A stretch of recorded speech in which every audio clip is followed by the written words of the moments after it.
வணக்கம் geeks. இது வெறும் news இல்லை எங்க heartbeats. For new gadgets, new facts and technology streets. Light up your day, come on join us. Drop your comment today. வணக்கம் geeks. வணக்கம் geeks, welcome to Phone Arena Tamil. இன்னியோட ஊர் வம்புல என்ன பேச போறோம் அப்படின்னா சொல்லுங்க. என்ன பேச போறோம் வட்சன் சொல்லுங்க. சிரிச்சுக்கிட்டே இருக்கேன். An Indian passenger urinated on a fellow traveler abroad on Air India flight from Delhi to Bangkok. Passenger மேலையா? ஆமா, சரக்கு அடிச்சுட்டு passenger was under influence of alcohol. சரக்கு அடிச்சுட்டு போதையில பக்கத்துல இருக்கிற பேசஞ்சர் மேல ஒண்ணு கடிச்சிட்டாரு. அதனால அவர் அரெஸ்ட் பண்ணி ஏர் இந்தியா ஃப்ளைட்ல இருந்து பேன் பண்ணிட்டாங்க. இனிமே ஏர் இந்தியா ஃப்ளைட்லயே போக முடியாது.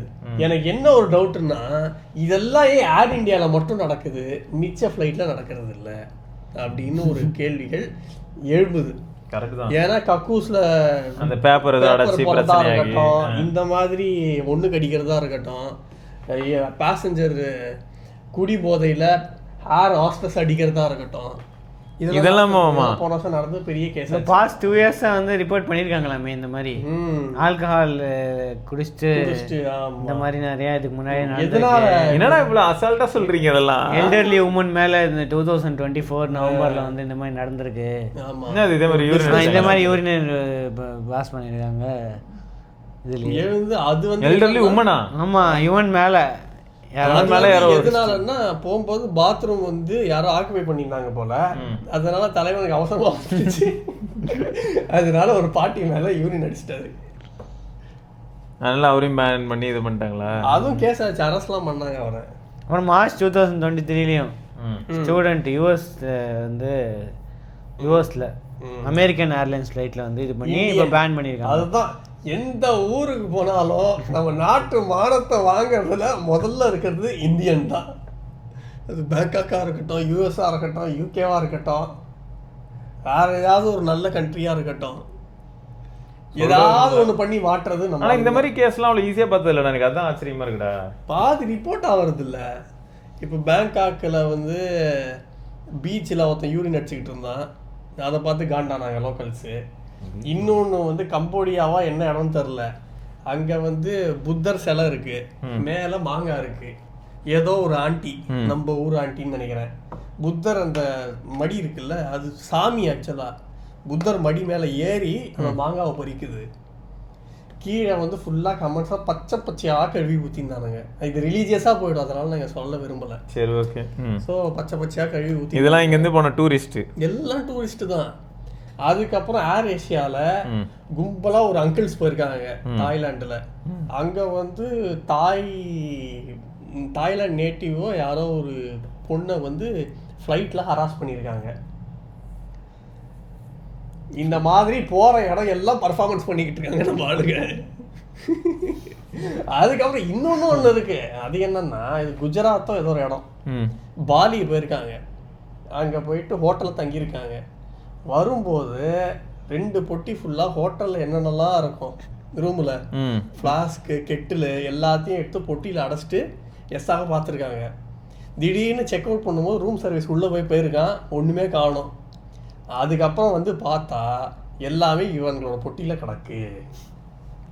இதெல்லாம் இதுவும் வந்து கொஞ்சம் பெரிய பிரச்சனை. அதுக்கு கெட்டில் கிளாஸ் இதெல்லாம் எடுத்துட்டு போவாங்க. ஏதோ நமக்கு குடிக்க ஏதாவது ஜூஸ் வச்சிருந்தாங்கன்னா எடுத்துட்டு போகலாம். அப்படியே இல்லையா, அந்த ஷாம்பு பாக்கெட்டு, இந்த கோல்கேட் பிரஷ் அந்த மாதிரி இருந்ததுன்னா ஓகே. தலையை வந்து பர்ஃபார்மன்ஸ் எல்லாத்தையும் எடுத்துட்டானுங்க. கெட்டில் உள்ள விட்டா ஆக்சுவலாக பெஞ்சு சேர்லாம் இருக்கும், அதுக்கு போர்ட்டர் போட்டிருப்பாங்க. என்ன போர்ட்டர்லாம் அப்படின்னா, அந்த ரூம் நான் ரெண்ட்டுக்கு எடுத்தேன்ல, அது அங்கே இருக்கிறதுலாம் எந்த தானே, அதான் அங்கே எடுத்துகிட்டு போகிறேன் அப்படின்னு.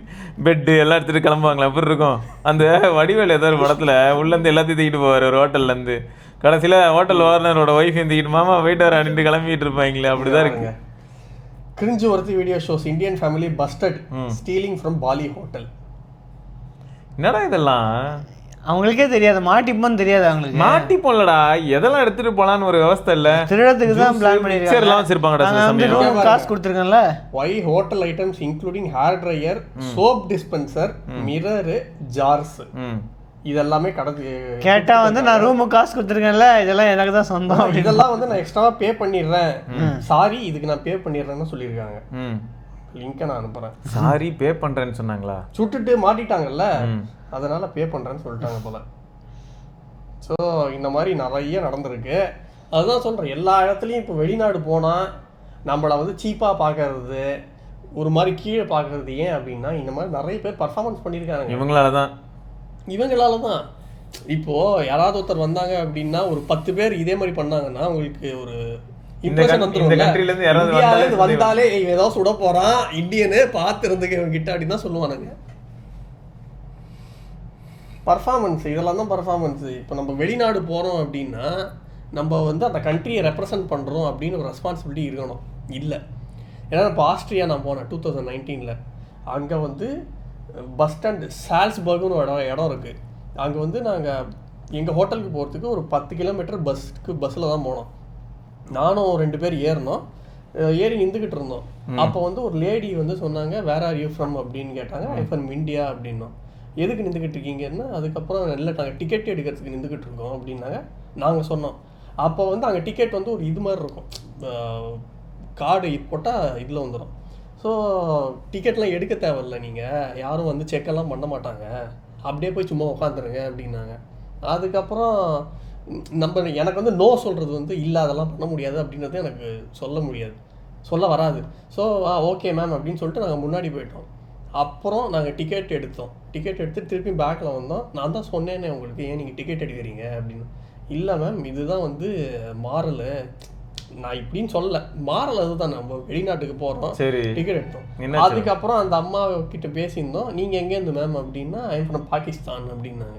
நீங்கள் டிக்கெட் எடுத்துட்டீங்களா? இல்லை, ஐ ஒன்ட் டேக் டிக்கெட், எப்போவுமே இந்த மாதிரி நான் சாதாரணமாக போயிட்டு வந்துடுவேன், அதனால தான் உங்ககிட்டயும் சொன்னேன் அப்படின்னாங்க. ஆனால் அதை வாங்கலை. இப்போது நம்ம ஒரு இந்தியன் கண்ட்ரியை ரெப்ரசென்ட் பண்ணுறோம். இல்ல கரெக்ட். இந்த மாதிரி நாலு பேர் வித்தவுட்னு மாட்டினா இவ்வளவு தூரம் வந்துட்டு கேவலமா இருக்கும். பஸ்ல போறதுக்கு ட்ரெயின்ல போறதுக்கு வித்தவுட்ல மாட்டினா நல்லா இருக்கும். எங்க போனாலும் நம்ம நாடை ரெப்ரசென்ட் பண்றோம், நம்ம அந்த ஒரு ரெஸ்பான்சிபிலிட்டி இருக்கணும். இதே இன்னொன்று என்ன ஆச்சுன்னா, MWC போனோம், நான் சிராஜ் வருண் எல்லாருமே போனோமா. அப்போ வந்து கேமரா ஃபோட்டோ எடுத்துக்கிட்டு இருந்தோம். சிராஜ் வந்து நாங்கள் ஒரு சர்ச் ஒன்று இருக்குது அங்கே, அந்த சர்ச்சு பேர் மறந்துட்டேன், ஃபேமஸ் சர்ச்சு. அங்கே போய் உட்காந்து ஃபோட்டோ எடுத்துருந்தோம். அப்போ வந்து திடீர்னு போலீஸ் வந்துட்டான் என்கிட்ட. போலீஸ் வந்துட்டு கேமராவை காட்டு அப்படின்னு என்கிட்ட. எதுக்கு sir, why do you want to show see our camera அப்படின்னு. No you just show us the photo previous photo which have clicked அப்படின்னா. யார் கேமரான்னு கேட்டால் எங்கள் கேமரா அப்படின்னா. சரி நேற்று எடுத்த ஃபோட்டோங்க நீ காமிங்க அப்படின்னா. நேற்று எடுத்த ஃபோட்டோவை நான் எதுக்கு உங்களுக்கு காமிக்கணும் அப்படின்னு நான் கேட்டேன். Show me first I will tell you அப்படின்னா. எடுத்து காமிச்சோம். இந்த மாதிரி இதெல்லாம் தான் sir, it's our own camera, we are journalist, we came here for mobile world congress அப்படின்னு. நோ, இந்த மாதிரி நேற்று வந்து one Indian has stole a camera from our tourist, so we are checking it out அப்படின்னா. அது எப்படி இந்தியன்னு தெரியுமா? என்னடா இது, அதான் நம்ம மாதிரி ப்ரௌன் காம்ப்ளெக்ஷனோட வந்திருப்பானுங்க அவனுங்க. அப்படி இல்லைன்னா இந்தியனு பங்களாதேஷியாவும் இருக்கலாம். ஏன்னா அங்கே டாக்ஸி டிரைவர்ஸ் எல்லாமே பங்களாதேஷி பாகிஸ்தானிஸ் தான். ஸோ அவன் இந்தியன்னு நினச்சிருந்துருக்கான் போல.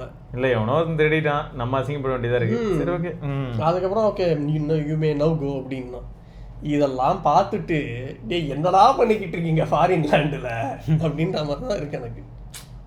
கரெக்டு தான், சத்திய சோதனைங்க. சரி, அடுத்தது டீன் லேட் நைட். இது இன்னொரு ஒரு பிரச்சனை. இவனுங்க 14-year-old பாய் வடபழனி கார் எடுத்துட்டு போய் 13-year-old ஃப்ரெண்டோட 13-year-old பாய் 14-year-old அவன் ஃப்ரெண்டு வந்து 13-year-old. ஓகே, இவங்க 2 பேரும் வந்து அவங்க அப்பா கார் எடுத்துக்கிட்டு நைட்டு வந்து ரவுண்டு போயிருக்காங்க. ஆட்டோ ரிக்ஷா அப்புறம் எல்டரி பெடஸ்ட்ரியன் இடிச்சுட்டு ஒரு ட்ரீ மேலே மோதி வந்து இது பண்ணிச்சு. 2 டெலிவரி ஏஜென்ட்டையும் வந்து இன்ஜூர் பண்ணியிருக்காங்க. இப்போ காரை சீஸ் பண்ணி வந்து பாயோட பேரண்ட் மேலே கேஸ் போட்டிருக்காங்க. நீங்கள் எப்படி இந்த சின்ன பையனுக்கு வந்து கொடுப்பீங்க அப்படின்னு போட்டு. காரை வந்து நான் க்ளோஸ் பண்ண தான் சொன்னேன், கவர் தான் போட சொன்னேன். ஆனால் வந்து சாவியை எப்படியோ எடுத்துகிட்டு போய் வண்டியை வந்து காரை வந்து ஸ்டார்ட் பண்ணி அவன் சொல்கிறான். எந்த அப்பா ஒத்துப்பான்? இந்த மாதிரி இது மட்டும் இல்லை, திருப்பியும் இப்போது லம்பார்கினி காரு ஒருத்தன் ஓட்டிகிட்டு போயிட்டு குடி போதையில் ஸ்ட்ரெயிட்டாக போய் மோதிட்டான். 2 பேர் செத்துட்டானுங்க. நான் மோதின ஏன்னா செத்துட்டானா அப்படின்னு கேட்குறான் கேமரா முன்னாடி வந்து. போதையில் இருக்கணும். போதையில். ஓ இந்த பாருங்க, Tamil Nadu topped national chart with 2063 of 11,890 வந்து அண்டர் ஏஜ் ஆக்சிடென்ட்ஸு 2023-24 வரைக்கும். ஆமாம், இதுவும் நிறைய நடக்குது இப்போ தமிழ்நாட்டில் தான் அண்டர் ஏஜ் கார் டிரைவிங் வந்து நிறைய வந்து தமிழ்நாட்டில் தான் வந்து கார் டிரைவ் பண்ணி கிராஷ் பண்ணுறாங்க அண்டர் ஏஜ். முதல்ல இந்த கார் மோகம் என்னைக்கு ஓயும்னு தெரில, அது ஒன்று. எல்லார் வீட்லேயும் கார் வாங்கி வைக்கிறது ஒரு அவசியம் மாதிரி பண்ணிக்கிட்டு இருக்காங்க. கரெக்ட். இல்லை, அது வந்து ஒரு வகையில் எப்போவாவது ஒரு சிச்சுவேஷன்ஸ் அது அவசியமாக தான் இருக்கும். அது எப்பயாவது ஒரு சுச்சுவேஷன் கரெக்ட் தான். இப்போ எங்கள் வீட்லேயே எடுத்துக்கிட்டேன்னா உனக்கே தெரியும், ஒரு பழைய கார் இருக்குது சரியா. அதுக்கே நான் எங்கள் வீட்டில் எங்கள் அப்பாட்ட என்ன பேசிகிட்டு இருக்கேன்னா, நீங்கள் வருஷத்துக்கு மாதத்துக்கு ஒரு தடவை நம்ம காரில் போகிறதே ரேராக இருக்குது. அப்புறம் எதுக்கு இங்கே ஒரு கார் நிற்கணும்? இதான் என் கொஸ்டின். அவங்ககிட்டே நான் இதான் கேட்டுட்டு இருந்தேன். வருஷத்துக்கு ஒரு வாட்டி அந்த எமர்ஜென்சி வரும், அந்த ஒரு எமர்ஜென்சிக்கு தான் கார். அதான்டா, அந்த ஒரு எமர்ஜென்சி அப்படிங்கிறது கூட என்ன ஆயிடுதுன்னு பார்த்தோன்னா, ஃபேமிலியிலே யார் வந்து ரெகுலராக யூஸ் பண்ணுறாங்களோ அவங்க கிட்ட இருந்து கூட டக்குன்னு எடுக்க முடியுது காரு. அதான் உண்மை. நான் என்ன சொல்கிறேன், ஃபேமிலியில் யாராவது ஒருத்தர் போய் கார் எடுக்கிறத சொல்லடா. ஃபேமிலியிலே நியர்பை ரிலேட்டிவ்ஸ் யாராவது இருக்காங்கன்னா, யாராவது ஒருத்தர் ரொம்ப ரெகுலராக இப்போ ஆஃபீஸ் போகிறதுக்கே காரில் தான் போகிறேன்ற பழக்கத்தில் இருக்காங்கன்னா, அவங்க காரை கூட எடுக்க முடியுது அப்படின்ற அந்த சுச்சுவேஷனுக்கு. இப்போ இது என்ன ஆயிடுதுன்னா, உடம்பு சரியில்லை மிட் நைட்டு அப்படின்னா நம்ம அவங்க டோரை தட்டிக்கிட்டு இருக்க முடியாது. இல்லை, அந்த மாதிரி பழக்க வழக்கம் நாங்கள் வச்சுக்கிறதே இல்லை. அதை பேஸ் பண்ணி தான் அந்த மாதிரி சுச்சுவேஷனுக்கு தான் இப்போ கார் வாங்கி எல்லாருமே. அந்த மாதிரி சுச்சுவேஷன் வரைக்கும் கொண்டே போகிறதில்ல. இந்த நடுராத்திரியில் உடம்பு சரியில்லையா, அப்போ சாயங்காலத்துலேருந்து தெரியலையா, செத்து தோலை அந்த அளவுக்கு காண்டாகும். சரியா, உண்மை அதுதான். கல்லஞ்சக்காரனா இருக்காங்க. இல்லடா, எங்க வீட்டில் வந்து கேட்டேன்னா ப்ராக்டிக்கலாகவே என்னன்னா, இந்த வீக்கெண்ட்ஸ் எடுத்துக்கிட்டேன்னு வைங்க, நம்ம வந்து சொல்லலாம் டாக்டர் தொழிலில் இருக்கிறவங்க வந்து எப்பயுமே வந்து மக்களுக்காக இருக்கணும் அப்படிலாம் நம்ம எதிர்பார்க்கலாம். அதுக்காக அவங்களுக்கும் வந்து லைஃப்னு ஒன்று இருக்குது, அவங்களுக்கும் ஃபேமிலின்னு ஒன்று இருக்குது. சண்டே அன்னைக்கு நீங்கள் என்ன ஹாஸ்பிட்டல் இல்லை அப்படின்னு நம்ம கேட்க முடியுமா? இப்போ உடம்பு சரியில்லைன்னு வைங்க, என்ன ஆகுதுன்னா சாட்டர்டே அன்னைக்கு உடம்பு சரியில்லைன்னு தெரியும் போது அதை தாங்கிக்கிற பக்குவம் இல்லாத ஒருத்தர் அன்றைக்கே ஃபர்ஸ்ட் ஆஃப் ஆல் டாக்டரை விசிட் பண்ணியிருக்கணும் சரியா. ஆனால் வாண்டடாக என்னடான்னா, இன்னைக்கு பரவாயில்ல நாளைக்கு பார்த்துக்கலாம், இந்த மாதிரி நாளைக்கு பார்த்துக்கலாம் அப்படின்னு இருக்கும்போது என்ன ஆகிடும்னா, சண்டே அன்னைக்கு டாக்டர்ஸே இருக்க மாட்டாங்க. சண்டே அன்னைக்கு எங்கே போனாலும் பார்க்க முடியும், சண்டே அன்னைக்கு கிரிட்டிக்கலாக படுத்து கிடப்பாங்க. அப்புறம் ஸோ இந்த மாதிரி தான் சொல்கிறேன். அதனால் ஒரு சில விஷயங்கள் நடக்கும்போது நாங்களாம் எங்கள் வீட்டில் பொதுவாக அப்படின்னா, இப்போ முடியாத மாதிரி இருக்கு அப்படின்னு ஃபீல் இருக்கும்போது அப்பயே போய் செக் பண்ணுறதா இருந்தால் அப்பயே செக் பண்ணிவிடுவோம். இல்லை என்னால் ஹோல்ட் பண்ண முடியும். இப்போ எங்கள் அப்பாலாம் எப்படின்னு பார்த்தோன்னா, இப்போ ஏதாவது ப்ராப்ளமா, இப்போ கோல்டு வர மாதிரி தெரியுதா, சீரியஸான கோல்டு வர மாதிரி தெரியுதா, இத்தனை வருஷம் அனுபவத்தில் தெரியாதா கோல்டு வருதா வரலையான்னு வரும்போது அவங்களாம் நேரம் என்ன பண்ணுவாங்க, சுக்கு கசாயம் இந்த தடுமங்கஞ்சி இந்த மாதிரி கஞ்சிலாம் வச்சு குடிச்சிருவாங்க. அதுலேயே பார்த்தீங்கன்னா உட்காந்து சீந்திட்டு இருப்பாங்க, ஒரு டவல் வச்சுப்பாங்க, அவ்வளோதான். இல்லை கோல்டுக்கெல்லாம் பரவாயில்ல, சில பேர் ஹார்ட் அட்டாக் வந்துருச்சுன்ட்டு சும்மா லைட்டாக இங்கே வலிக்குது, நான் வந்து வாய்வு தான்ட்டு மாத்திரை போட்டேன், கேஸ்ட்ரிக் ட்ரபிள் அப்படிலாம். இந்த மாதிரி ஆக்சுவலாக நம்மளதுல நான் 2020 ஞாபகம் இருக்கா, இல்லை 2020 ஞாபகம் இருக்கா, அப்போ எங்கள் வீட்டில் வந்து அப்பாவுக்கு அந்த மாதிரி தான் ஹார்ட் பெயின்னாங்க. நாங்கள் ஆன்ஜியோ பண்ணோமே, பெயின்னு சொன்ன உடனேயுமே பைக் எடுத்துகிட்டு போயிட்டோம், காரில் போல் பைக் எடுத்துகிட்டு போயிட்டு ஹாஸ்பிட்டல்ஸ்லாம் போய் செக் பண்ணிவிட்டு, ஆக்சுவலாக ஒரு மைல்டு அட்டாக் வந்துருக்குன்னு தெரிஞ்சதும் போய் நார்மலாக செக் பண்ணி ஆன்ஜியோ பண்ணியாச்சு. மைல்டு அட்டாக் வந்திருக்குங்கிறத வந்து கண்டுபிடிக்கிறதுக்கே 3 ஹாஸ்பிட்டல் போக வேண்டியதாக இருந்தது. இது வேற ஒன்று இருக்குங்க பாருங்க, உங்கள் வீட்டில் யாருக்காவது ஒரு சின்ன ப்ராப்ளம் இந்த மாதிரி ஏதோ ஒரு ப்ராப்ளம் தெரியுது அப்படின்னா, அதுக்கு எங்கே போனால் பெஸ்ட்டோ அங்கே போயிடுங்க.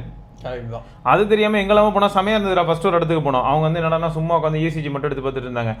எப்போ அட்டாக் ஆச்சோ அப்போ தான் அப் நார்மலாக இருந்திருக்கும். இப்போ அது நடந்து ஒரு 1 hour ஆயிடுச்சுன்னு வச்சுக்கேன். இப்போ எங்கே போனாலும் நார்மல் ரீடிங்ஸ் வரும்.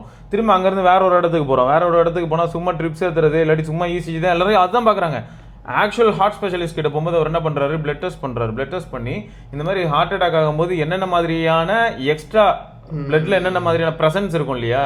இப்போ சப்போஸ் ஒருத்தருக்கு வைரல் ஃபீவர்னா அப்போ அந்த வைரஸோட ப்ரெசன்ஸ் இருக்கணும். ஸோ இந்த மாதிரி வந்து ஹார்ட் அட்டாக் ஆச்சுன்னா அப்போ ஆக்சுவலாக பிளட்ல என்னென்ன மாதிரியான விஷயங்கள் எக்ஸ்ட்ராவாகும் அதை வச்சு கண்டுபிடிச்சிட்டாரு. ஆமாம், எப்போவுமே நடந்திருக்கு. இந்த மாதிரி ஒரு விஷயத்துக்கு மல்டி ஸ்பெஷாலிட்டி ஹாஸ்பிட்டல்னு ஒரு ஹாஸ்பிட்டல்ஸ் இருக்கும், அந்த இடத்துக்கு போகிறது தான் பெஸ்ட்டு. ஏன்னா அங்கே வந்து உங்களுக்கு எல்லாத்துக்கும் ஸ்பெஷலிஸ்ட் இருப்பாங்க. போனோன்னா என்ன ஏது அப்படின்றத அவங்களே சொல்லிடுவாங்க, ட்ரீட்மெண்ட்டும் சொல்லிடுவாங்க. அதை விட்டு நம்ம இந்த சின்னதாக அந்த பிரைமரி கேரு இந்த மாதிரி சின்ன சின்ன ஹாஸ்பிட்டல் போனீங்க இல்லை, உங்களுக்கு தெரிஞ்ச ஃபேமிலி டாக்டர் இருக்காங்கன்னா பரவாயில்ல. ஃபேமிலி டாக்டர் இருக்கு, அவங்க வந்து பரவாயில்ல. அவங்க கிட்ட நீங்க கேட்டீங்கன்னா உடனே சொல்லிடுவாங்க, இது அவங்களால பண்ண முடியும்னா பார்ப்பாங்க, இல்லைன்னா இதுக்கு எது பெஸ்ட்னு சஜஸ்ட் பண்ணுவாங்க. அந்த மாதிரி பண்ணிடணும். அதை விட்டு ரோட ரவுண்ட் அடிச்சுட்டு இருந்தா வேலைக்கு ஆகாது. இதே சில சமயம் கடுப்பாகுது. அதுக்கு தான் சொல்கிறேன். எதனாலனா இப்போ நீ சொன்னல இந்த காரு, நீ சொல்கிற எமர்ஜென்சி நான் அக்செப்ட் பண்ணிக்கிறேன். இந்த எமர்ஜென்சி பேரை சொல்லியே ஒவ்வொரு வீட்லேயும் 2 காரு 1 காருன்னு வாங்கி வச்சு எதுவுமே இல்லாமல் ஒரு கார் எடுத்துகிட்டு போயிட்டா என்ன பண்ணுறது, சேஃப்டிக்கு எதுக்கு இன்னொன்று இருக்கட்டும். அது வந்து எஸ்கே. இல்ல எனக்கு தெரிஞ்ச ஒரு ஒரு கார் அங்கிள் ஓகே, ஆனா செகண்ட் 2 கார் வச்சுக்கிறதுலாம் எஸ்கே தான். இல்ல எனக்கு தெரிஞ்ச அங்கிள் வந்து எப்படின்னா இப்ப நான் சொல்ற ஸ்டோரியா அவர் அப்படியே சொன்னாரு. என்னன்னா ஃபர்ஸ்ட் வந்து டிசைர் வாங்கிட்டாரு, மாருதி சுசுகி டிசைர் வாங்கினாரு.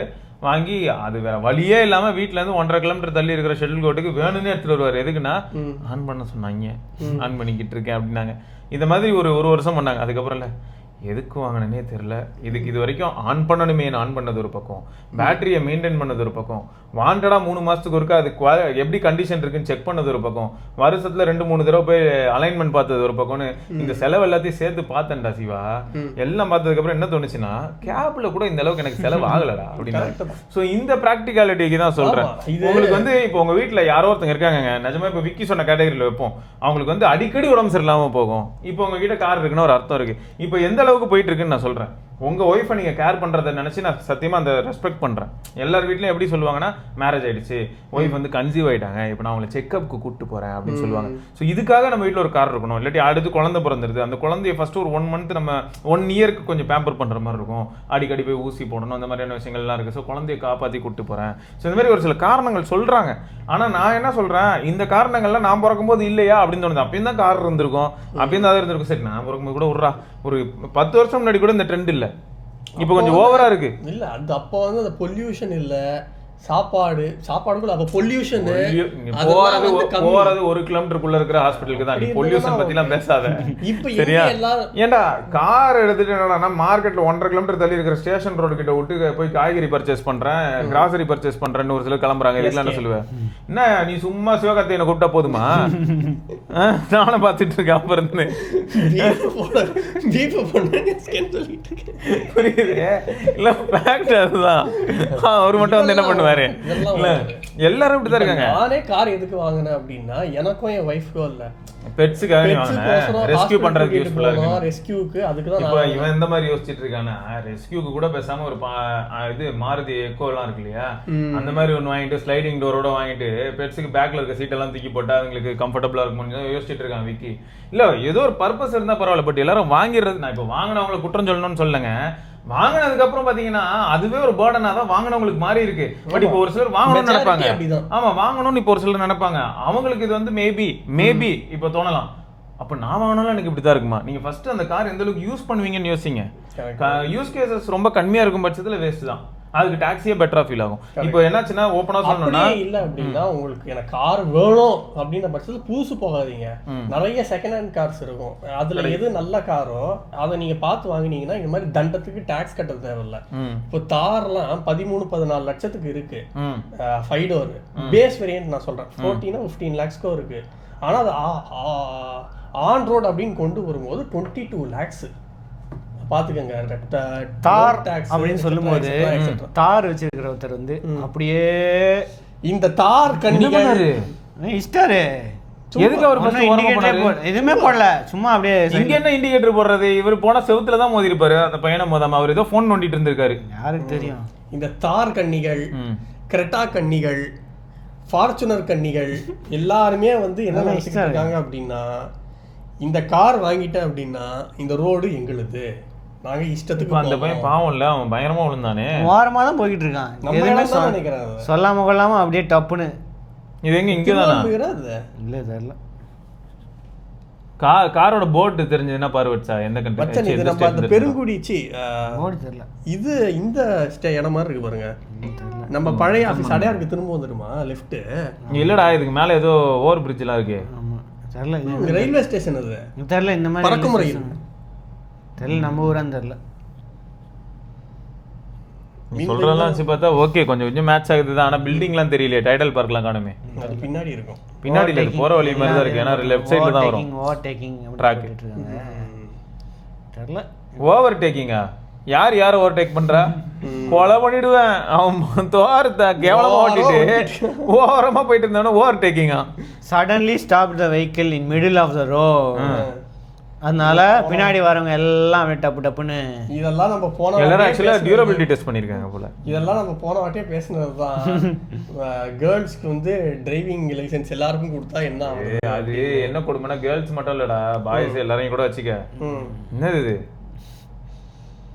நடுவில் ஆமாம்மா சொல்லிட்டு வந்தீங்களா? நான் சொல்லாம தான் வந்திருந்தேன், கொஞ்சம் என் வீட்டில் வந்து சொல்லிட்டு போயிடுங்க. யார் அது? யாரோ லேடி. அதுதான் சொல்றேன். இதெல்லாம் எவ்வளோ ரிஸ்க் இந்த தெரியுமா? மாதிரி நடக்கிறது பூராவே பாத்தீங்க அப்படின்னா மெஜாரிட்டி லேடிஸ் தான். வா எவ்வளோ பெரிய ரிஸ்க் தெரியுமாடா. இவனே என்ன ஸ்பீட் வந்துட்டு இருந்திருப்பான். 3 செகண்ட்ல பையன் பொழைச்சிருக்கான். ஆமா, இல்லைன்னா செத்து இருப்பான். வண்டி பீஸ் பீஸா போயிருக்கும். வண்டி பீஸ் பீஸா போனது கூட பரவாயில்ல, வீட்டில் அம்மா அப்பா எப்படி இருந்திருப்பாங்க. இவனே ஓவர் ஸ்பீடு, அது வேற விஷயம். இவனே வந்து எப்படி 100க்கு மேல போயிட்டு இருக்கான்னு வச்சுக்க. அதே சமயம் வந்து இது ரொம்ப அவனுக்கு ஏத்த ஸ்பீடு பயங்கரமா இருக்கு. குறுக்காலயம் லாரி பாரு, லாரி வந்துகிட்டு இருக்கு, அப்படியே திரும்புறாங்க, அசால்ட்டா திரும்புறாங்க. லாரியே கட் அடிச்சுதான் வரான். லாரி இப்ப கட் அடிக்கிறான் பாரு, அட லூசு அப்படின்னு லாரியும் கட் அடிப்பான் பாரு. அதான் ரோட் சென்ஸ் எல்லாம் சுத்தமா இல்ல. அதுவும் இந்த மாதிரி ஹைவேல எல்லாம் ஓட்டும் போது பார்த்து பார்த்து ஓட்டணும். நம்மளுக்கே கிட்டத்தட்ட ஒரு 10 வருஷம் எக்ஸ்பீரியன்ஸ் இருக்கா. ஹைவேல போகும்போது பயந்து பயந்து பார்த்து பார்த்து போவோம். நீ வேற இப்பெல்லாம் எங்க போனாலும் சிங்கப்பெண் வந்துடுறாங்க. அதான் சொல்றேன். ஹைலைட் என்னன்னா, எனக்கு தெரிஞ்சு எங்க ஏரியாலே ஒரு சிலர்லாம் வந்து KTM RC 390 வச்சிருக்கிற பொண்ணுங்களும் இருக்காங்க. அவங்களாம் செமையா ஓட்டுறாங்க. அது மைனாரிட்டி. இல்ல அவங்களும் இருக்காங்க. 20% அப்படி இருக்காங்க, மிச்சம் 80% இப்படிதான் இருக்காங்க. இதை தவிர இன்னொன்னு பாத்தீங்களா, அங்கங்க பேரிகேட் வச்சிருக்காங்க டேர்னிங்ல எல்லாம். அதனால அவங்க வந்து பேரிகேட்ல இடிக்க கூடாதுன்னு ஃப்ரண்ட்ல போய் திரும்புறாங்க. அதனால பின்னாடி வரவங்கலாம் டப்பு டப்புன்னு திடீர்னு நிப்பாட்டுறதுனால அப்படியே டப்பு டப்புன்னு மோதி இவன் வந்து கரெக்டா தான் வந்திருக்கான். டெல்லியில வந்து என்னாச்சுன்னா, அந்த பஞ்சாப் சைட்ல ஹரியானால எல்லாம் கொளுத்தி விட்டதுனால அந்த பிரச்சனையில ஆக்சிடென்ட் ஆகி பார்த்திருக்கேன். ரோட்ல போகும்போது பேரிகார்டை தாண்டி வந்து பிரேக் அடிக்கிறேன்னு சொல்லி ஏதோ பண்ணி எல்லாரும் அடி. இவன் நான் கரெக்டா தான் போயிருக்கான். அவன் வந்து இப்படி திரும்பி இருக்கான், இவன் வந்து இது பண்ணியிருக்கான். பின்னாடி வரவன் வந்து இவன் இடிச்சு, இவன் வந்து ஃப்ரண்ட்ல அடிச்சு அப்படியே வரிசையா போயிருக்கு. எல்லாம் ஒரு பேரிகேடால அங்கங்க பேரிகேட் வச்சிருக்காங்களாம். கேட்டா எல்லாம் தமிழ்நாட்டுல தான் நிறைய பேரிகேட் வச்சுக்கிறாங்க இந்த மாதிரி நடுவுல டேர்னிங்ல. அது இருக்கிறனாலதான் கொஞ்சம் பொறுமையா போறாங்க. அப்படி இல்ல அப்படின்னா முடிஞ்சிடும். அதனால வந்து ஃப்ரண்ட்ல போய் டேர்னிங் பண்றாங்க. இல்ல டேர்னிங்ல யார் பேரிகேட் வைக்கிறது? ரெனால்ட் குவிட் தானே. அதுல வந்து என்னாச்சு, இந்த மாதிரி தான் ஒரு தடவை நம்ம வேல் சிக்னல்லே கிராஸ் பண்ணும்போது இது ஒரு பெரிய பிரச்சனை. இல்லையா, இப்போ உங்களுக்கு டேர்னிங் இருக்கீங்க, டேர்னிங்க்கு முன்னாடியே பேரிகேட் வைப்பீங்க. யூட்டர்ன் இருக்கு, யூட்டர்னுக்கு வந்து தள்ளி தானே பேரிகேட் இருக்கணும். யூட்டர்னுக்கு முன்னாடியே பேரிகேட் இருக்கு. ஏன் அது எதுக்குன்னா வச்சா, யூட்டர்ன் முன்னாடி அது ஒவ்வொரு இடத்துல ஒரு மாதிரி வைக்கிறாங்க. இப்ப யூட்டர்ன் முன்னாடி இப்படி வச்சிட்டோம்னு வையன், இங்க போய் இப்படி திரும்பி இப்படி போனது மீடியன் வச்சுப்போம். இங்க போய் இப்படி திரும்பி போறாங்கல்ல, இங்க நிக்கலாம், இங்க இவங்க நிக்கலாம், இங்க நிக்கலாம், அங்க ஒரு பேரிகேட் இங்க இருக்கும். சோ இங்க இப்படி போய் இப்படி போலாம். அந்த பேரிகார்டுக்கு நேரா யாரும் வர முடியாது. அந்த லைன் வந்து ஓபனா இருக்கும், திரும்பறதுக்கோசரம் அது வைக்கலாம். அப்ப ரெண்டு கொஞ்சம் கேப் விட்டாவது வைக்கணும் பேரிகேட். கரெக்டா டர்னிங்லயே பேரிகேட் வச்சா எல்லாம் அப்படி போய் திரும்புவாங்க. அது இது நிறைய இருக்கு. ஆமா, கேப்பே இல்ல, வைப்பாங்க இப்படி வைப்பாங்க. இல்ல சுத்தமா கேப்பே இல்ல, இப்படி வைப்பாங்க. எப்படின்னா கொஞ்சம் இப்போ இந்த இடத்துல டர்ன் பண்ண போறோம்னா கொஞ்சம் முன்னாடி தான் வைப்பாங்க. அந்த டர்னிங்லயே பேரிகேட் வச்சிருக்காங்க. சரி விடு, தொடர்ந்து எல்லா பேரிகார்டும் வச்சிருந்தா யாரும் போயிருக்க மாட்டாங்க, எல்லாரும் நின்றுப்பாங்க சாலை மறியல்னு. அதை விட்டு கொஞ்சம் மாத்தி மாத்தி வச்சனாலதான் இவ்வளவு பிரச்சனை. இல்ல இந்த மாதிரி நிறைய நான் பாத்துட்டு இருக்கேன். இப்ப ரீசெண்டா நான் வேல் சொன்னேன்ல, வேல் சிக்னல்ல எனக்கு என்ன பிரச்சனைனா, ஆரஞ்சு வந்ததும் ரொம்ப கொடூரமா இருக்கு. இப்பெல்லாம் ரோடு காலியா இருக்கும் போது நீங்க ஆரஞ்சு இருக்கும் போது ஏதோ பண்ணிட்டு போங்க, அது வேற விஷயம். செம்ம க்ரௌடடு. காலையில ஸ்கூலுக்கு போற டைம், நான் வந்து 8:30க்கு அந்த இடத்துக்கு வரேன். செம்ம பீக் டைம். அப்ப வந்து இவங்களையும் என்ன சொல்றதுன்னு எனக்கு தெரியல, ஒரு கப்பிள்ஸ் வண்டியில அவங்க வந்து உட்காந்துருக்காங்க, ஹஸ்பண்ட் ஒய்ஃபு. அவங்க வந்து இப்போ என்ன பண்ண போறாங்கன்னா, சிக்னல் கிராஸ் பண்ணி நம்ம குரோம்பேட் சைடு போகிறாங்க. சிக்னல் நின்றுட்டு இருக்காங்க, ரெட்டு விழுந்தோடனே போனோன்ட்டு. ரெட்டு விழுந்தோடனே வேலண்டின் ஒரு சைடு கசின் இவரு அப்படின்னு உள்ள போனாரு. சரியா, அங்க வந்து யாரோ குவிட்ல அவங்க ரெட்டு விழுறதுக்கு முன்னாடி அழுத்துவாங்கல்ல ஒரு சிலர், அந்த மாதிரி அழுத்திட்டு வந்தாங்க, இடிச்சிட்டாங்க. இடிச்ச உடனே என்னாச்சுன்னா, வண்டியிலேருந்து என்ன பண்ண முடியும், கீழே தான் விழணும். அவங்க இடிச்சு தள்ளிட்டு அவங்க வந்து ஒரு 10-20 அடி தள்ளி போய் பிரேக் போட்டு வந்துட்டாங்க. ஹிட் அண்ட் ரன் இல்லை, அடிச்சுட்டு வந்துட்டாங்க. அவங்க பக்கமும் மிஸ்டேக் இருக்கு, அவங்களும் உடனே பேனிக் ஆயிட்டாங்க. இவங்களும் என் கேள்வி என்னன்னா, ரெட் விழுந்தா உடனே நீங்க ரோட கிராஸ் பண்ணுவீங்களா? என் கேள்வி அதுதான். ஒரு நிமிஷம் பார்க்க மாட்டீங்களா எதையுமே? ரெட் விழுந்துருச்சு, எனக்கு ஃபுல் ரைட்ஸ் கிடைச்சிருச்சு, நான் போவேன். அந்த மாதிரி ரெட் விழுந்துருச்சு, ஃபுல் ரைட்ஸ் கிடைச்சிருச்சு, ட்ரெயின்குள்ளார போவாங்க போல. அது மாதிரி எல்லா இடத்துக்கும் போயிடுவாங்க போல. சோ எல்லாருக்குமே அந்த காமன் சென்ஸ் இருக்கணுங்கிறேன். இப்ப அந்த சைட்ல இருந்து கார்ல வந்தவர் மேல ஆஸ் பர் ரூல் தப்பு, அவர் மேல மட்டும் தான் நம்ம தப்பு சொல்லுவோம். இன்னொரு பக்கம் என்னன்னா, ரெட் விழுந்த உடனே இமிடியேட்டா முறுக்கிட்டு உள்ள போறது வந்து சரியில்லை. ஃபர்ஸ்ட் கண்டிஷன் சுத்தி பாக்குறது இல்ல. இது யாரும் பாக்குறது, சிக்னல் மட்டும் பாப்பாங்கடா, இப்படி பாத்துட்டே இருப்பாங்க. ரெட் விழுந்த உடனே அப்படியே போவாங்க, இங்க யார் வரா, இங்க யார் வரா, இந்த சைட்ல இருந்து வரானா, ரெட் ஏதோ இங்க ரெட் விழுந்தோடனே எல்லாரும் நின்றுவாங்கல்ல. இப்போ எனக்கு சைடு போறதுக்கு ஓப்பன் ஆகும்ல, அப்போ வந்து என்னன்னா இதை பார்த்துக்கிட்டே இருப்பாங்க. ஓகே 2 சைடு ஓகே நின்றுச்சு அப்படியே போவாங்க. இப்போ நிறைய பேர் என்ன பண்றாங்கன்னா சின்ன பசங்கலாம் இப்போ வேல்ஸ் காலேஜ் பேக் சைடுல இருக்குன்னு வச்சுக்க, நான் சொல்ற சினாரியோக்கு ராங்லேயே வருவான், அப்படியே சொல்ல போன உள்ள வருவான். ஐயோ இவங்க வந்து ராங் ரூட்ல வரது இப்ப பெரிய பிரச்சனையா. ராங் ரூட்ல எல்லாம் இப்பெல்லாம் சூப்பர் பண்றாங்க. 80ல எல்லாம் வராங்க ராங் ரூட்ல, 80 100. அதுவும் ஆட்டோவே இப்ப ராங் ரூட்ல வந்துகிட்டு இருக்கு. ஆட்டோலாம் இருக்கட்டும், லாரிலாம் வருது எங்க ஏரியால. 200 feet உள்ள லாரி, லோட் லாரி 20,000 இருந்து 30,000 லிட்டர் தண்ணியோட எல்லாம் ஆப்போசிட்ல வந்துரும். அது மட்டும் இல்லாம சைட்ல ஃபுல்லா மண்ணா இருக்கும். இவங்க வந்துட்டு போனதுக்கு ஒரு சாண்ட் ஸ்டாம் அந்த மாதிரி இருக்கும். நான் வேற சைக்கிள்ல போயிட்டு இருப்பேன், சம்பந்தமே இருக்காது. அப்படியே மூஞ்செல்லாம் வந்து புதுசா ஒரு ப்ரௌன் கோட்டிங் இருக்கும். எதுவுமே சொல்ல முடியாது. எங்க சொல்லுவ நீ 30,000 லிட்டரோட ஒருத்தர் ராங்ல வரான்.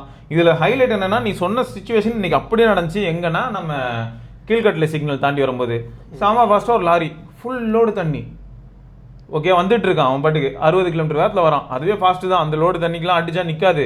அவன் 25,000 30,000 லிட்டரு லாரி வந்துட்டு இருக்கான். குறுக்கல ஆட்டோ ஓரம்போ அப்படின்ட்டு வராரு. சர்ன்னு அடிச்சான் ஒரு பிரேக். அவன் அடிச்சுட்டு அந்த ஆட்டோ அவாய்ட் பண்றதுக்காக அடிக்கிறான்.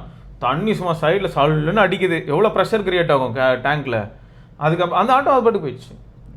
பாவம் அப்படியே போறான். இவன் என்ன பண்ண முடியும்? இன்னும் உடனே வண்டி நிறுத்திட்டு வந்து இறங்கி ஆட்டோக்காரா அப்படின்னு கூப்பிட்டுக்கிட்டா இருக்க முடியும்? இப்போ இடிச்சிருந்தா அது கதையே வேற.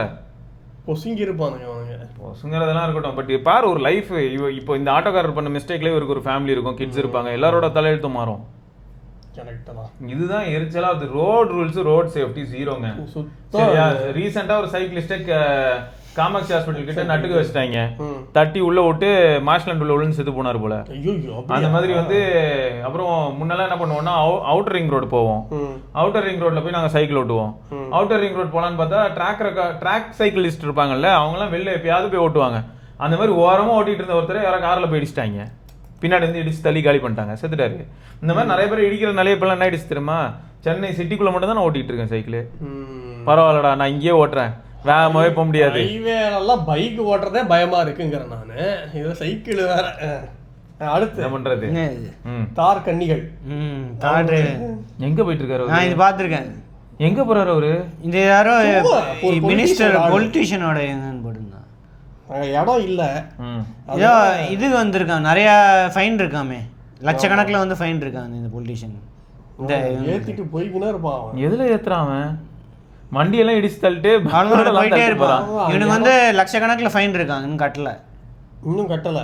பொலிட்டிஷியனால எஸ்கேப். இதுல என்ன ஸ்பீட் பிரேக்கரா இருக்கு? அங்க ஸ்பீட் பிரேக்கரா இல்ல, வண்டி மேல ஏத்துறானுங்க. ஜம்ப் அடிச்சு வந்தது எல்லாம் வண்டி மேல இடிச்சு வருது. சரக்கு அடிச்சிருக்கானா என்னன்னு தெரியல. அங்க யாரோ ஒரு ஸ்விக்கி பையன் மட்டும் தப்பிச்சிட்டான் உயிர். அதான் ஸ்பீட் பிரேக்கர், வண்டி தான் ஸ்பீட் பிரேக்கர். அப்படியே இல்ல இப்ப அங்க ஒரு பையன் கரெக்டா கிராஸ் பண்ணுவான். ஸ்விக்கி என்னன்னு தெரியல, ஒரு ஆரஞ்சு கலர் ட்ரெஸ்ஸோட ஒருத்தன் கிராஸ் பண்ணுவான் பாரு. அவன் நேரம் நல்லா இருந்திருக்குது அங்க பேர். இல்லாட்டி விட்டா அவனே அடிச்சு தள்ளிட்டு போயிருப்பாப்ல ஜாலியா. வா பேனட்ல ஏறிக்க, சூடாதான்னு பார்த்து சொல்லு அப்படின்னு. ஒஸ்ட் கேரக்டர்ஸா இருக்காங்க இங்க பேரு. நீ ஏன் ஹெல்மெட் போடலன்னு போலீஸ் கேட்டதுக்கு வந்து ஸ்லாப் பண்ணிருக்காங்க போலீஸ். ஓ, போலீஸ வந்து நீங்க ஹெல்மெட் போடலன்னு கேட்டிருக்கான் பையன்.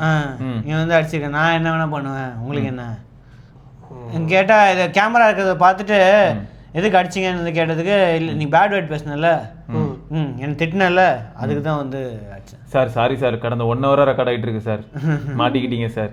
மாட்டிக்கினாரு ஒருத்தரு.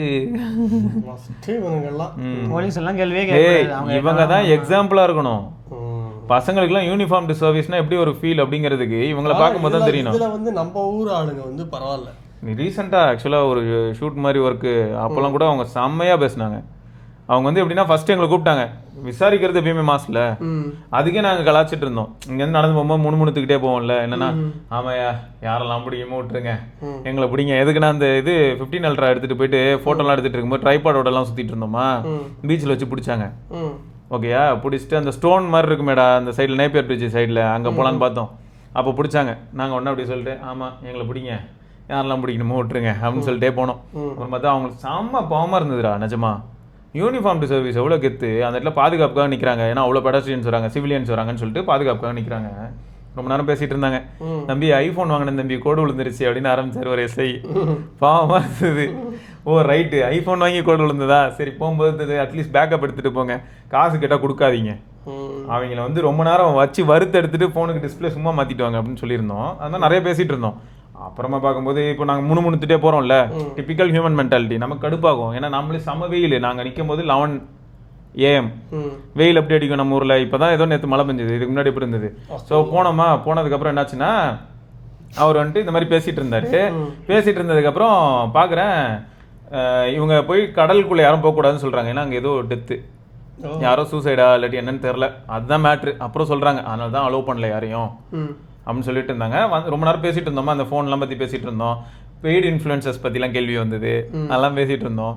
சரி காசே கொடுக்க மாட்டாங்கன்னா ஏன் இதெல்லாம் பண்ணுறீங்க அப்படின்னு நான் சொன்னேன், ஆக்சுவலாக நாங்கள் ஒரு பெரிய டீமே இருக்கோம், 15 வருஷமாக எங்களுக்கு இதுதான் இன்ட்ரெஸ்ட்டு, அப்புறம் நாங்கள் ஏன் இதெல்லாம் பண்ணக்கூடாதுன்னு சொல்லிட்டு அது மாதிரிலாம் பேசிகிட்டு இருந்தேன். அப்புறம் என்ன சொன்னாங்கன்னா, சரி எடுத்தீங்களா ஏதாவது ஷார்ட்ஸ் அதை எடுத்தீங்களா, இல்லை எதுவும் எடுக்கல அப்படின்னு. இல்லை நீங்கள் எடுத்துகிட்டு போங்க, இவ்வளோ தூரம் வந்துட்டீங்களா, நீங்கள் வீடியோ எடுத்துகிட்டு போங்க இந்த பக்கமாகவே உட்காந்து அப்படின்னாங்க. ஸோ பேசிட்டு எடுத்துகிட்டு நாங்கள் சரி, ஆனால் ப்ராப்ளம் இருக்குங்கிறீங்களே எதுக்கு தேவையில்லாமல் எங்களால் உங்களை யாராவது சொல்ல போகிறாங்க. ஏன்னா இன்ஸ்பெக்டர் ரவுண்ட்ஸில் இருந்தாங்க, அந்த பீச் பக்கி மாதிரி ஒரு வண்டி இருக்குமே அதுல எல்லாம் ரவுண்ட்ஸ்ல இருந்தாங்க.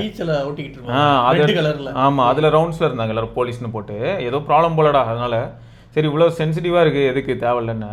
இல்ல பரவாயில்ல நீங்க எடுங்க, என்ன பேசணும்ல இவ்வளவு நேரம் பேசும்போது தெரிஞ்சிடும்ல யாருன்னு. அதான் நம்ம ஏரியா இப்போ எங்க ஏரியாலையும் வந்து நான் என்ன 2-3 வாட்டி நான் போகும்போது மெயின் ரோடு சின்னதாக தான் இருக்கும். என்ன பண்ணுறானுங்கன்னா இந்த மாதிரி பெரிய பெரிய கார் இருக்குல்ல, XUV 700 ஸ்கார்பியோ, அவெல்லாம் மெயின் ரோட நிப்பாட்டிட்டு இது காய்கறி வாங்க போகிறது, ஐஸ்கிரீம் வாங்க போகிறது, குல்ஃபிக்கு வெயிட் பண்ணிக்கிட்டு இருக்கிறது, கோயிலுக்கு போயிட்டு உள்ளே போயிருப்பாங்க அவங்களுக்கு வெயிட் பண்ணுறதுன்னு. நான் காண்டாயிட்டேன். போயிட்டு போலீஸ்காரர்கிட்ட நான் சொன்னேன், டிராஃபிக் போலீஸ் அங்கே இருந்தார், அங்கிள் இந்த மாதிரிலாம் சார் இந்த மாதிரிலாம் நடந்துக்கிட்டு இருக்கு, யார்கிட்ட நான் கம்ப்ளைண்ட் பண்ணுறது அப்படின்னு நான் கேட்டேன். எங்கப்பா நடக்குது நீ சொல்லு அப்படின்னாரு. கரெக்டாக இந்த ரோட்டில் தான் சார், கரெக்டாக நீங்கள் கொஞ்சம் தூரம் போனீங்கன்னா அங்கே இருப்பானுங்க. எப்போ நடக்குது அப்படின்னா 6 மணிக்கு மேலே தான் சார் நிறைய நடக்கும், அண்ட் வீக்கெண்ட்ஸ் எப்போவுமே வந்து நிறுத்திடுறானுங்க அப்படி இப்படின்னு. அதுக்கப்புறம் அடுத்த நாள் வந்தால் தலைவர் வந்து ரவுண்ட்ஸ் போயிட்டு இருக்காரு 2-3 வாட்டி. அந்த இது இருக்குல்ல டோ வண்டி இருக்கும்ல, அதை கூட்டிட்டு அது பார்த்தாரு, டாட்டா மாட்டினா செத்தடா வா டோ பண்ணிட்டு போகிறேன் உன்னை ஏரியா வரைக்கும் கூப்பிட்டு போகிறேன் அப்படின்னு. அதான் ஆக்சுவலாக என்னென்னா இந்த இன்சிடென்ட் நடந்து முடியுது, நாங்கள் பேசிக்காக கொஞ்சம் வீடியோ எடுத்துகிட்டு கிளம்பும்போது சரி இவ்வளோ தூரம் நமக்கு எல்லாம் பண்ணாங்களேன்னு சொல்லிட்டு கர்டசிக்கு சொல்லிட்டு போகலான்னு சொல்லிட்டு அவங்கள பார்த்து அதே மாதிரி ஷேக்கண்ட்லாம் பண்ணிட்டு கிளம்புறோம். சிவிலியன்ஸுக்கு காமன் சென்ஸ் ஜீரோடா, தண்ணியிலே இறங்காதீங்கிறாங்க. கொஞ்சம் பௌர்ணமி டைம் வேறு, ரொம்ப இதுவாக இருக்குது, அக்ரெசிவாக இருக்குது, கடல் தண்ணி வெளில வருது, அக்ரெசிவாக இருக்குது, வெளில வாங்க. அவங்க ஹிந்திக்காரங்க, அந்த ஃபேமிலியே ஹிந்தி, இவர் தமிழில் சொல்கிறாரு, புரியலை. அது மட்டும் இல்லை, யூனிஃபார்மில் ஒருத்தர் இருக்கார், அவர் ஏதோ சொல்ல வர்றாருன்னு ஒரு மரியாதை ஜீரோ. லேடியும் ஜீரோ ரெஸ்பான்சிபிலிட்டி நடந்துக்கிட்டாங்க. ஜென்னு 100% எனக்குலாம் செம்ம துருத்துருன்னு இருந்ததுடா. அந்த டைம் எனக்கு என்ன ஃபீல் ஆச்சுன்னா, இப்படி யூனிஃபார்ம் சர்வீஸில் இருக்கிறவங்களுக்குலாம் கையில் வந்து பார்த்தீங்கன்னா லத்தி இருக்குது, எல்லாம் இருக்குது, அவங்க எதையுமே யூஸும் பண்ண முடியாது. இவங்க இவ்வளோ தூரம் கஷ்டப்பட்டு கன்வின்ஸ் அதை சொல்கிறாங்க, உள்ளேருந்து வெளில வாங்க அப்படின்னு நான் கியா அப்படின்னு சொல்லிட்டு தண்ணியிலே உட்காந்துருக்கான், உள்ளே கடலுக்குள்ள அப்படியே உட்காந்துருக்கான், அப்படி பேப்பரப்பான்னு தண்ணியிலேருந்து எழுந்தே வரல, அதுக்கப்புறம் அடிச்சுட்டு போனாலாம் இருக்கட்டும்டா. பட் எவ்வளோ டெம்ட் ஆகுங்கிற, அப்போ இவங்க இவ்வளோ டெம்டேஷன் தான் கண்ட்ரோல் பண்ணி அங்கே இருக்கணும். பேசும்போதே அடிச்சு காலி பண்ணுற போல இருக்கு கடுப்பா. அடுத்து இது நடந்துகிட்டே இருக்கு, அந்த பக்கம் ஒரு ஃபேமிலி, அவங்க தெலுங்கு பேசுறாங்க, இவருக்கு தெலுங்கு தெரியல, தமிழ் தான் தெரியுது. இவர் உடனே என்ன பண்றாரு, எஸ்ஐ கூப்பிடுறாரு, எஸ்ஐக்கு தெலுங்கு தெரியும், அதனால உங்களுக்கு என்ன லாங்குவேஜ் தெரியும்னு கேட்குறாங்க. தெலுங்கு சார் அப்படின்னு அவங்க சொல்றாங்க, தெலுங்கு அப்படின்றாங்க. உடனே ஒரு எஸ்ஐயை கூப்பிட்டு சார் சொல்லுங்க சார் அப்படின்னு. ஸோ என்ன ஆச்சுன்னா, மெரினா ஒரு கரெக்டாக எப்படி இருக்குன்னா, நம்ம நார்தன் பார்ட் ஆஃப் தமிழ்நாட்டில் இருக்கும். இங்கே வந்து எல்லா ஸ்டேட்லேருந்து வரதுக்கான பாசிபிலிட்டியும் இருக்குது. ஒரு யூனிஃபார்ம் சர்வீஸில் இருக்கிறவங்களுக்கு எவ்வளோ மோசமான ஒரு நிலவரம்னா, சின்ன விஷயத்துக்கு அதுவும் அவங்களோட சேஃப்டிக்காக சொல்லும் போது ரொம்ப கஷ்டப்படுறாங்க. அதை பார்க்கும்போது எப்படி இருந்ததுன்னா, நாங்கள் பேசிட்டு வரோம் திரும்ப வரும்போது, எவ்வளோ கஷ்டப்படுறாங்க, பாவமாக இருக்கு. இல்லை பாவமாக இருந்ததுடா. அவங்க நம்ம நார்மலாக வெளியில் பார்க்கும்போது இந்த படத்தில் காட்டுறது அது ஒரு பக்கம் இருக்கட்டும், வெளியில் எங்கேயாவது பார்க்கும்போது நம்ம பார்க்குறதா இருக்கட்டும், ஆனால் அவங்க நிஜத்தில் என்ன பண்ணுறாங்கன்னு பார்க்கும்போது ரொம்ப கஷ்டமாக இருக்குது. அவங்க ஒவ்வொருத்தரையும் வந்து கன்வின்ஸ் பண்ணுறதுக்காக படுற கஷ்டம் இருக்கு பாரு, அவங்க போய் கேட்கறது வரது போகிறதுலாம் ரொம்ப கஷ்டமா இருந்தது. அப்போ சூர்யா சிங்கம் மாதிரி அந்த ஜபராஜா ஏதோ ஒரு கேட்பானே, ஒருத்தனை அடிச்சுட்டு போவான்ல, அந்த மாதிரிலாம் அடிக்க முடியாதா? அதெல்லாம் அடிக்க முடியாது. இப்போதானே காமிச்சேன் நீ லைவா, ஹெல்மெட் ஏன் போடல அடிச்சதுக்கு கீழே கிளிக்கலாம். அவர் மேலே இப்போ வந்து அவர் மேலே வந்து இன்வெஸ்டிகேஷனுக்கு தனியாக ஒரு டீமை போட்டு இதுக்கு முன்னாடி தலைவர் மேலே என்னென்ன மாதிரியான பிரச்சனைலாம் இருக்குன்னு போய் கண்டுபிடிச்சிட்டு வாங்கன்னு கூட சொல்லலாம். அதெல்லாம் பண்ண மாட்டாங்க, எனக்கு தெரிஞ்சு பண்ண மாட்டாங்கல்ல, பண்ணுற மாதிரி நல்ல போலீஸ் இருந்தால் அதையும் பண்ணலாம். சரி, ஃபாஸ்டாக் வந்து இது இல்லைன்ட்டு போயிட்டு இன்சஃபிஷியன்ட் பேலன்ஸ்னு ஃபாஸ்டாக் இருக்கிறவங்க போட்டு அடிச்சுக்கிட்டு இருக்காங்க. லேடிஸா? ஆமாம் 7 டைம்ஸ் 4 செகண்ட்ஸில் 7 டைம் வச்சுருக்காங்க ஃபாஸ்டாக் இன்சஃபிஷியன்ட் பேலன்ஸ்க்காக அப்படின்னு போட்டிருக்கு. அது தவிர ஃபாஸ்டாக் வந்து போகுதாமே, ஜிபிஎஸ் வர போகுதாமே மே 1 பேங்க் அக்கௌண்ட்டில் லிங்க் ஆகிடுமா. ஜிபிஎஸ் பேஸில் வந்து உங்களுக்கு காசு எடுப்பாங்க, பேங்க் அக்கௌண்ட்லேருந்து டேரெக்டாக காசு போய்ட்டு. இன்னொன்று நான் படித்தேன் என்னன்னா, 1 வருஷத்துக்கு வந்து உங்களுக்கு சப்ஸ்கிரிப்ஷன் மாதிரி அதுவும் இருக்கு. என்ன டோல் வேணாலும் நீங்கள் போய்க்கலாம், ஃப்ரீ உங்களுக்கு அதுவும் இருக்கு அப்படின்னு போட்டிருந்தானுங்க. அதுவும் இருக்கு. என்னத்த நான் சொல்றேன், என்னத்த சொல்ல. ரைட்டு, பார்த்து ஓட்டுங்க, மிச்சம் மதியுங்க, அவ்வளோதான். என்னத்த சொல்றது, நம்ம நிறைய பார்த்துக்கிட்டு இருக்கோம். இல்லை நிஜத்துல நீங்க பாத்தீங்கன்னா நிறைய விஷயங்கள் வந்து ஒரு உங்களுக்கும் இதே மாதிரி என்னென்னலாம் ரிலேட் ஆச்சோ அதை கமெண்ட்ல போட்டு விடுங்க. ஆமாங்க, நீங்க எவ்வளவு காண்டில் இருக்கீங்கன்னு நாங்களும் தெரிஞ்சுக்கிறோம். கரெக்டா? சீரியஸா தான். சில சமயங்கள்ல எனக்கும் கோவங்கள் வரும், அதுக்கு தான் நடுவில் ஏதாவது ஒரு சில வார்த்தை சொல்லியிருப்பேன். அதுக்காக உடனே அப்படி பண்ணிடுவோமா? எங்கேயாவது ஒருத்தர் ஏதோ ஒன்று பண்றான்னு உடனே இப்போ லத்தியை கொடுங்க விக்கி அடிக்கிறேன்னா, இப்போ லத்தி கொடுத்தா விக்கி போய் அடிப்பானா, அது ஒரு எமோஷன் இந்த செகண்ட் வரும். அங்க போனதுக்கு அப்புறம் நமக்கு என்ன தோணும்னா, போ ஏதோ பண்ணி தொலை, அப்படிதான் தோணும். ஸோ அதான் ஃபேக்ட். அதுக்காக உடனே இவங்க இப்படி சொல்லிட்டாங்க, இப்படிதான் நடந்துப்பாங்க போல அப்படின்னு நினைச்சிக்க கூடாது. அதான் மேட்ரு. சரி, ஓகேங்க, இதோட நம்ம இன்னொரு பதில சந்திப்போம். சிவபரணி பார்க்கலாங்க. வணக்கம் கிட்ஸ், வணக்கம் டெக்னாலஜி முன்னேற்றங்கள். வணக்கம் கிட்ஸ், இது வெறும் நியூஸ் இல்ல, எங்க ஹார்ட் பீட். புது gadgets, புது facts in the technology streets. வணக்கம் கிட்ஸ், வணக்கம் கிட்ஸ், வணக்கம். நான் தான் நம்ம கையில் உலகம் இருக்கு, சரியான வழியில் அதை பயன்படுத்து. நமக்கு நடுவுல ஒரு கணக்கு இருக்கு. ஸ்மார்ட் கேட்ஜெட்ஸ் அண்ட் போன்ஸ் மேல வந்தாக்கிருக்கு. புது யுகம், புது சரித்திரம், முன்னேற்றம் தொடங்கும் போர்க்காலம்.